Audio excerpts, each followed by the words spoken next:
नमस्कार, दिव्य प्रभात news network में आपका स्वागत है। आज की ब्रेकिंग न्यूज में जिस तरह भारत और चीन के बॉर्डर पर लगातार विवाद बढ़ता जा रहा है, क्या एक और युद्ध की संभावना है?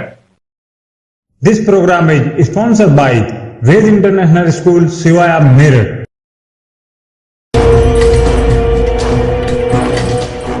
क्या भारत और चीन का युद्ध अब एकदम तय है? क्या एक बार फिर से सीमा पर 1962 जैसी जंग होगी? चीन ने भारत को गीदड़ भभकी दी है, कहा है कि इस बार 1962 से भी बुरा हाल करेंगे। लेकिन चीन की इस धमकी के क्या मायने हैं? क्या वाकई हम युद्ध के कगार पर पहुंच चुके हैं और अब इसे टालना नामुमकिन है? देखिए आखिर चीन के अंदर क्या खिचड़ी पक रही है। चीन का सरकारी अखबार है ग्लोबल टाइम्स। इस अखबार में चीन की तरफ से जो भी छपता है, समझिए वही चीन का ऑफिशियल स्टेटमेंट है। ग्लोबल टाइम्स में बुधवार को एडिटोरियल पेज पर भारत के खिलाफ कड़ी टिप्पणी छपी है। कहा गया कि भारत को एक बार फिर से सबक सिखाने का वक्त आ गया है। आपको बता दें कि इस मामले में सबसे पहले चीन ने ही भारत को भड़काने का काम किया। सिक्किम की सीमा में अतिक्रमण के बाद बढ़े तनाव पर चीन ने बयान दिया कि भारत को 1962 को भूलना नहीं चाहिए। बदले में रक्षा मंत्री अरुण जेटली ने भी चीन को चुनौती दी कि वो भी ये समझ ले कि 1962 और 2017 में अब काफी अंतर है। इससे पहले भारत के सेना प्रमुख विपिन रावत ने भी कहा था कि भारत, चीन और पाकिस्तान दोनों से एक साथ युद्ध लड़ने के लिए तैयार है। अब इन तमाम बातों से बौखलाए चीनी अखबार ने बड़ी बात कही है। चीनी अखबार ने कहा कि अगर भारत सोचता है कि वो इलाके में सेना का इस्तेमाल कर सकता है और चीन और पाकिस्तान के खिलाफ एक साथ युद्ध के लिए तैयार है, तो हमें भारत को ये बताना होगा कि वो चीनी सेना की ताकत को हल्के में ले रहा है। यही नहीं, ग्लोबल टाइम्स ने लगभग चेतावनी देते हुए कहा कि जेटली ठीक कह रहे हैं। 1962 और 2017 के भारत में काफी अंतर है और अगर जंग हुई तो नुकसान भारत को ही ज्यादा होगा। चीनी अखबार की प्रतिक्रिया से एक बात तो साफ है कि चीन भारत के साथ जंग के मूड में है। अखबार ने कहा कि चीन डोकलम इलाके में सड़क निर्माण कर रहा है, जिसका विरोध करने के लिए भारत भूटान को उकसा रहा है। सबसे हैरान करने वाली बात तो ये है कि चीन ने भारतीय सीमा में घुसपैठ की है, लेकिन वो दिखा ऐसे रहा है जैसे भारतीय सैनिक उसकी सीमा में घुस आए हों। प्रधानमंत्री मोदी अभी इजराइल के दौरे पर हैं और उसी बीच सीमा पर यह तनातनी जारी है।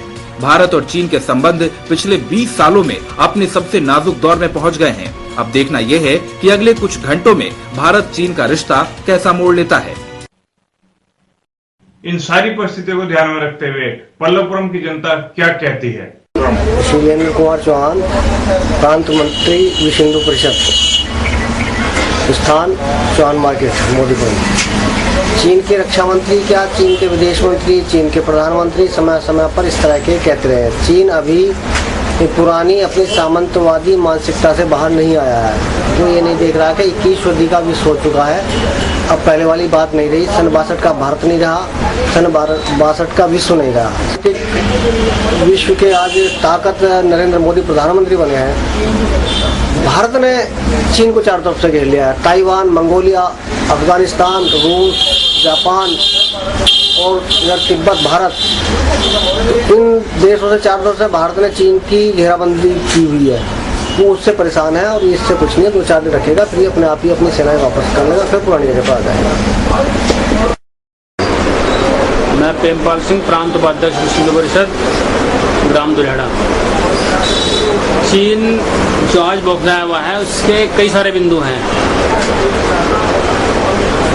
अब चीन ये सोच रहा होगा कि जैसे दलाई लामा को मैंने कमजोर करके तिब्बत पर अधिकार कर लिया, तो नरेंद्र मोदी दलाई लामा तो नहीं है। नहीं, भारत ने जो अरुणाचल में ब्रह्मास्त्र स्थापित किए हैं, बॉर्डर पर टैंक लगा दिए हैं और पिछले साल जो नई सरकार आने के बाद लोगों में, हिंदुस्तान के लोगों में राष्ट्रवाद जागा और उन्होंने चीन के सामान का बहिष्कार किया। चीन की सामान की बिक्री कम हुई हिंदुस्तान में। और अब जो चुपके से भारत सरकार ने जीएसटी लगाया, इस जीएसटी लगाने से चीन का सामान भारतीय सामान के बराबर हो गया, महंगा हो गया यहाँ।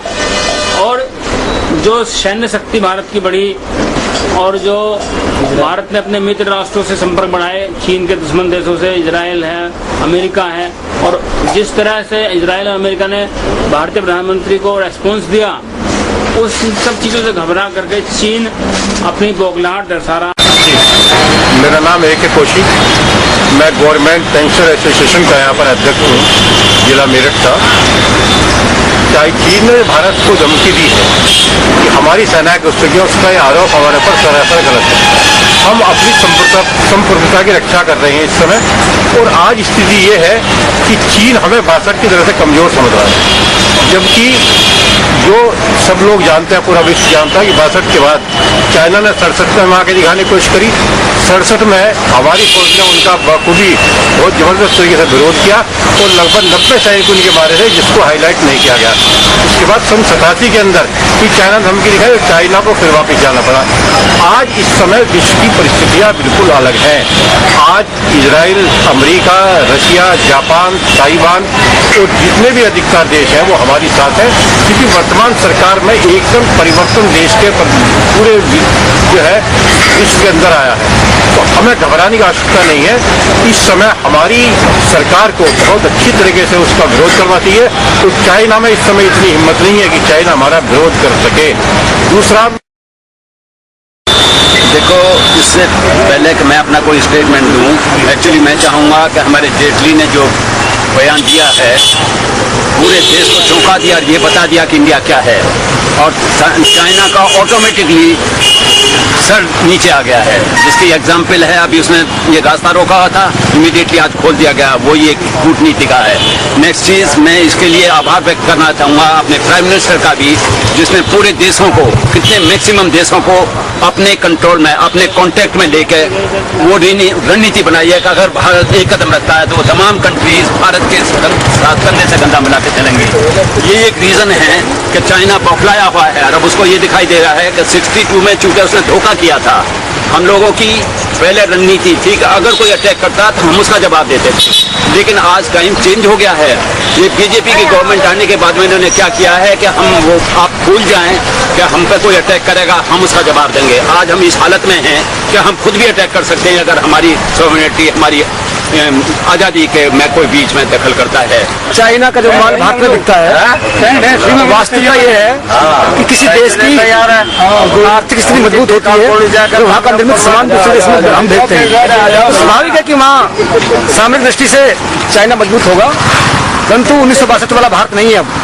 अब भारत के अंदर सामरिक क्षेत्र हो, चाहे आर्थिक क्षेत्र हो, चाहे सामाजिक राजनीतिक ताना बाना हो, बहुत अच्छी तरीके से मजबूत हो चुका है। और चीन को चीन की भाषा में, उसकी भाषा में, उससे बेहतर भाषा में उसको जवाब देने पल्लवपुरम फेज 1। ये तनाव तो वाजिब है। बहुत पहली लड़ाई में भी, 62 की लड़ाई में भी चीन ने जो है काफी एरिया जो है हमारा कवर कर रखा है। हमारा करेक्टर तो आज तक रिटर्न नहीं करा। ये बात, और अभी भी वो घुसने की कोशिश कर रहा है। गलती चाइना की है। तो मैं समझता हूँ आज निकल जंग तो होनी है, तो होना चाहिए। आपके हिसाब से जंग यदि हो जाए तो जायज है? जायज है, बिल्कुल जायज है। जंग के बिना कोई सोल्यूशन नहीं है। 1962 का भारत नहीं है। और स्थिति आ चुकी है, बिल्कुल स्थिति आ चुकी है। हमारी जरूरत है, हम भी जाने को तैयार हैं। हम तो सीसाइड। आज की खबरों में बस इतना ही। कल फिर मिलेंगे किसी और नए मुद्दे के साथ। तब तक बने रहिए हमारे साथ, देखते रहिए दिव्य प्रभात, पढ़ते रहिए दिव्य प्रभात।